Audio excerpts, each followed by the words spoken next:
la une de l'actualité, François Deveau demande la démission collective des évêques de France une semaine après les conclusions du rapport Sauvé.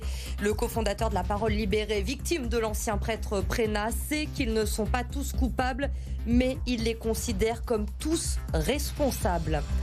Aider les sans-abri à se réinsérer grâce au dispositif Premières Heures, la métropole a voté une subvention de 140 000 €. Depuis presque un an, une dizaine de personnes a pu bénéficier de cette aide pour tenter de retrouver un emploi. Des poubelles à compost un peu partout dans le 7e arrondissement. Depuis la fin de la semaine dernière, vous pouvez descendre vos déchets alimentaires pour les transformer en engrais. À terme, l'initiative doit se généraliser un peu partout dans la métropole.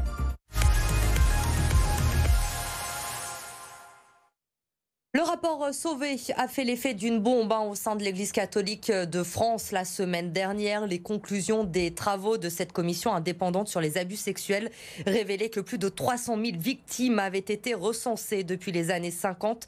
Parmi elles, François Deveau, victime de l'ancien prêtre Prénat à Sainte-Foy-les-Lyons. Aujourd'hui, il appelle à la démission collective des évêques en exercice qu'il verrait comme un signe d'espoir et de renouveau. Écoutez-le au micro d'Amélie Duchamp.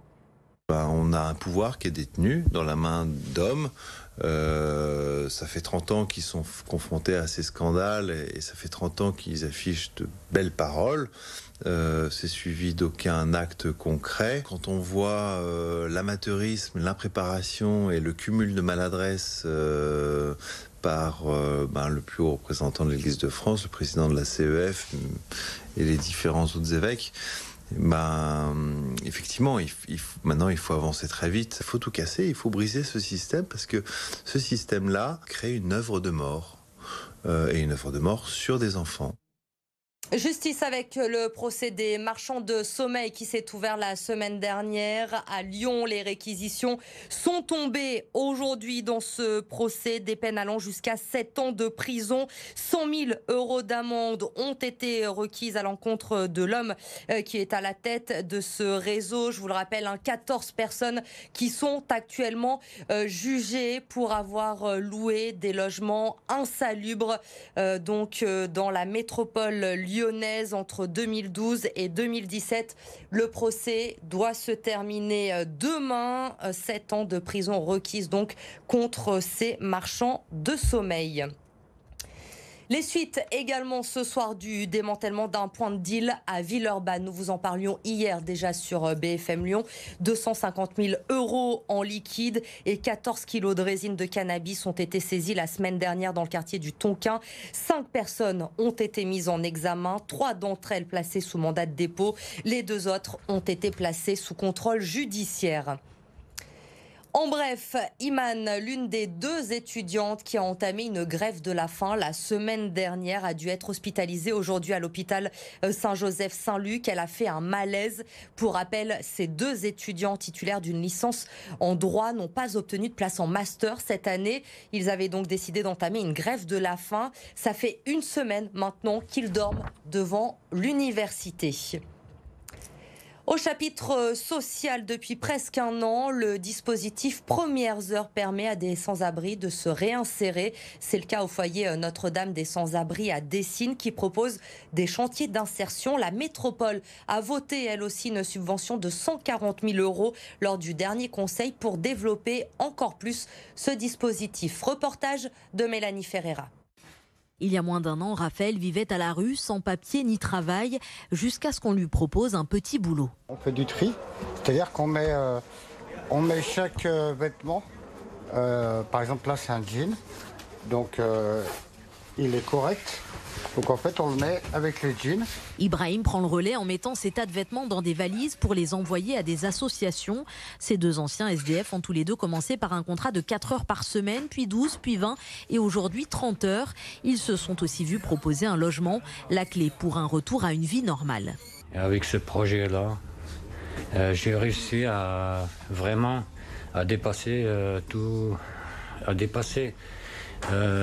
ces problèmes, quoi. La journée, je suis ici, là, je bosse comme vous voyez, tout ça. Je sors à 3h30, je suis chez moi, je prends mon chien et je me balade.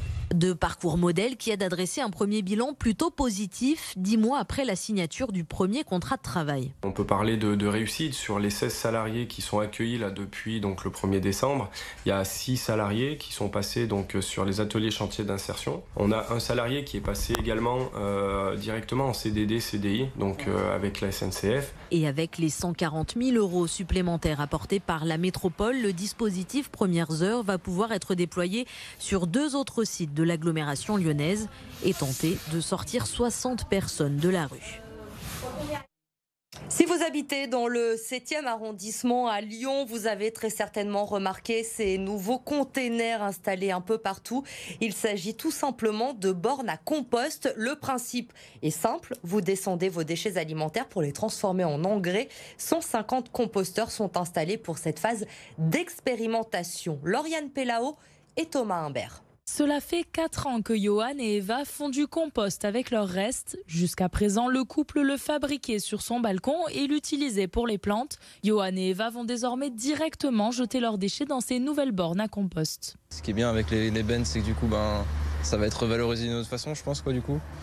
Enfin, au moins, ça va servir à quelque chose, parce que là, chez nous, c'était... Déjà, ça sentait mauvais souvent et puis ça attirait des moucherons, un petit peu quand même. C'est comme trier les emballages, ça ne coûte pas grand-chose et ça peut permettre de faire un peu avancer les choses au niveau de l'écologie, de plein de choses. Épluchures, marcs de café, restes d'assiettes, tous les déchets alimentaires peuvent y être déposés. L'objectif, éviter l'incinération des déchets. L'engrais naturel produit sera utilisé par les agriculteurs locaux. Avant que le concept ne soit étendu à toute la métropole, des bornes tests sont installées dans le 7e arrondissement. Pourquoi le 7e arrondissement ? Donc c'est très simple parce que c'est un quartier très varié avec des zones d'habitation différentes, des zones d'activité d'un côté, de l'habitation de l'autre. Entre le nord et le sud du 7e arrondissement, on a aussi des quartiers différents. Donc ça nous permet de tester à grande échelle le dispositif. Des sacs et des biodéchets peuvent dès à présent être récupérés à la mairie ainsi que sur les marchés de l'arrondissement. Faire du sport malgré son handicap. À 3 ans maintenant des Jeux de Paris, plusieurs projets sont lancés pour rendre la pratique du sport accessible à tous. Alors aujourd'hui, au Cercle d'Aviron de Lyon, Nathalie Benoît, médaillée de bronze cet été à Tokyo, a testé justement un nouveau programme. Clémence Delarbre y était pour BFM Lyon. Cette machine, la voici, c'est un rameur tout à fait classique auquel a été rajouté tout un système d'électrodes qui sont collés sur les jambes des personnes en situation de handicap pour stimuler leurs muscles. Alors Nathalie Benoît, bonjour, vous êtes en train de ramer, vous êtes médaillée de bronze des Jeux paralympiques de cet été de Tokyo. Alors expliquez-moi un petit peu les sensations que vous avez avec ce rameur. Alors moi qui ai de la sensation dans les jambes, je sens bien sûr les picotements de l'électrostimulation et je sens vraiment une grosse contraction au niveau de mes cuisses et je la vois aussi et c'est assez impressionnant. Je suis un peu aidée par le siège qui est motorisé mais on sent vraiment qu'il y a une contraction qu'on ne peut pas faire volontairement qui se passe et c'est très intéressant. Alors ce projet, il s'appelle Avistim, il a été lancé dans le cadre du projet Impact 2024 en vue des Jeux Olympiques de Paris en 2024 et il a été mis en place ce projet pour favoriser l'inclusion des personnes en situation de handicap. Pauline Kozak, vous êtes coach en aviron et vous êtes à l'origine de ce projet. Alors expliquez-moi un petit peu pourquoi vous l'avez mis en place ce projet.